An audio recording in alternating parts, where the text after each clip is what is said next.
माननीय सदस्यगण, व्यापक विमर्श के बाद संसद ने 7 महीने पूर्व 3 महत्वपूर्ण कृषि सुधार, कृषक उपज व्यापार और कृषक संवर्धन और सरलीकरण विधेयक, कृषि सशक्तिकरण और संरक्षण, कीमत आश्वासन और कृषि सेवा करार विधेयक और आवश्यक वस्तु संशोधन विधेयक पारित किए हैं। इन कृषि सुधारों का सबसे बड़ा लाभ भी 10 करोड़ से अधिक छोटे किसानों को तुरंत मिलना शुरू हुआ।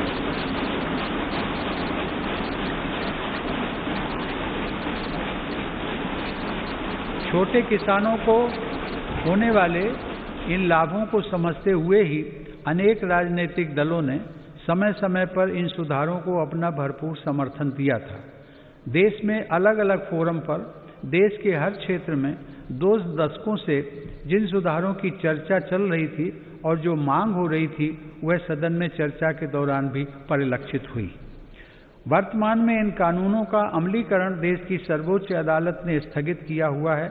मेरी सरकार उच्चतम न्यायालय के निर्णय का पूरा सम्मान करते हुए उसका पालन करेगी।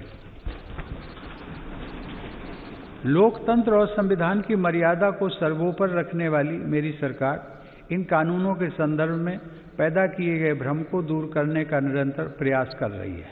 मेरी सरकार ने लोकतंत्र में अभिव्यक्ति की आज़ादी और शांतिपूर्ण आंदोलनों का हमेशा सम्मान किया है, लेकिन पिछले दिनों हुआ तिरंगे और गणतंत्र दिवस जैसे पवित्र दिन का अपमान बहुत दुर्भाग्यपूर्ण है।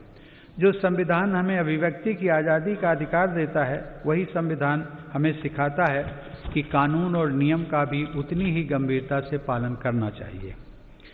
मेरी सरकार ये स्पष्ट करना चाहती है कि 3 नए कृषि कानून बनने से पहले पुरानी व्यवस्थाओं के तहत जो अधिकार थे तथा जो सुविधाएं थी, उनमें कहीं कोई कमी नहीं की गई है, बल्कि इन कृषि सुधारों के जरिए सरकार ने किसानों को नई सुविधाएं उपलब्ध कराने के साथ साथ नए अधिकार भी दिए हैं।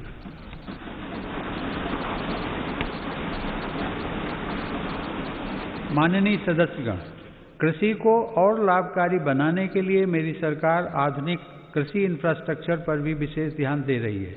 इसके लिए 1 लाख करोड़ रुपए के एग्रीकल्चर इंफ्रास्ट्रक्चर फंड की शुरुआत की गई है।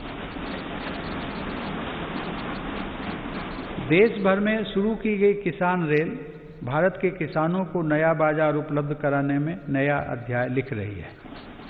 यह किसान रेल एक तरह से चलता फिरता कोल्ड स्टोरेज है। अब तक 100 से ज़्यादा किसान रेलें चलाई जा चुकी हैं, जिनके माध्यम से 38,000 टन से ज़्यादा अनाज और फल सब्जियां एक क्षेत्र से दूसरे क्षेत्र तक किसानों द्वारा भेजी गई हैं।